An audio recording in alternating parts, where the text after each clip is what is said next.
I'm going to be completely honest. I did 100% forget about this case and the person who did the killings of the four Idaho students. That was until the other day. A picture of this freaky bastard popped up on my X feed and reminded me of what this monster did.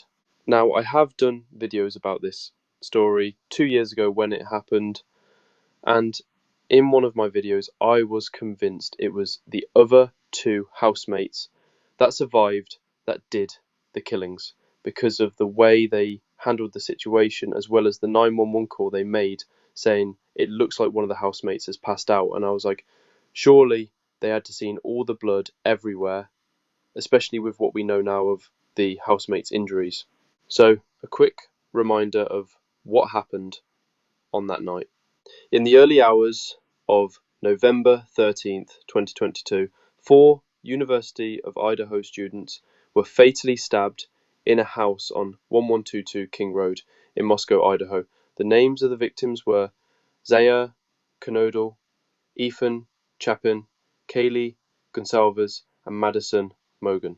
Now, during the investigation, the police said absolutely nothing about anything they have found or information that had come forward. But now, as the case has been solved and the killer caught, as well as charged with the murders, what we know from the other two girls that survived and what they witnessed, it felt as if it was straight out of a horror movie script. In the early hours of November 13th, 2022, once a housemate was woken up to a noise above them and alerted the other girl, saying, "I think someone is here."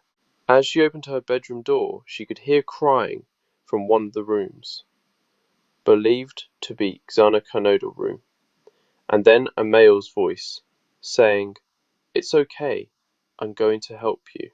Around 4:20 a.m., a security camera recorded crying and voices, then a bang following a dog barking. The girl hears the crying again, so she opens her bedroom door and sees something that would chill her to the core. There was a silhouette figure of a man wearing all black clothing with a mask covering his nose and mouth. He had bushy eyebrows and was walking right towards and then went right past her without seeing her there. Then she saw him walk towards the kitchen and out the sliding door onto the outside patio. She quickly went back to her room, locks the door, and waits till the morning, but ends up falling asleep.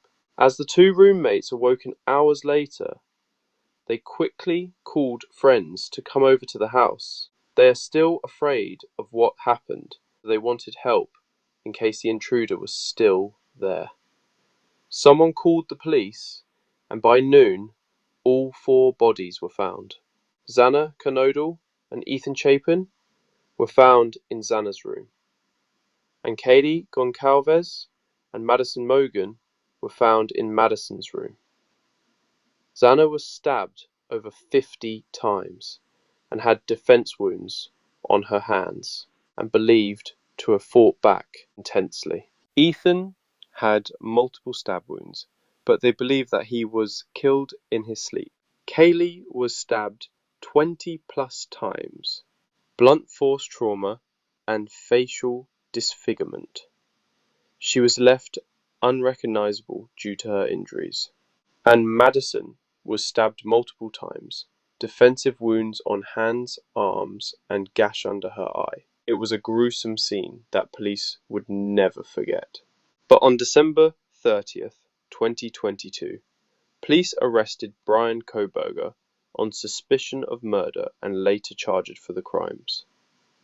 On July 2nd, weeks before the trial was set to start, Koberger pleaded guilty to all counts of murder, so the Idaho District Judge Stephen Hippler sentenced Brian Koberger, 30, to 4 consecutive life sentences for the 2022 fatal stabbings of 4 University of Idaho students.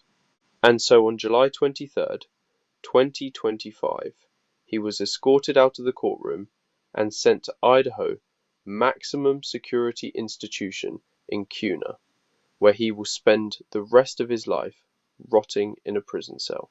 Now, for me personally, I think he should have been executed by a firing squad or hung. Now, I hope families of the 4 students can heal slowly, knowing their kid's murderer has been brought to justice, but it still doesn't bring back their loved ones, sadly. Anyway, that's all I have for this video. Thank you very much for watching, and I have another crime video lined up, so don't miss that. And if you want to subscribe, please do so. I'd appreciate it. There's a comment section that should be open. Let me know your thoughts on this, and if you believe keeping him alive is the right decision. Anyway, take care and be safe.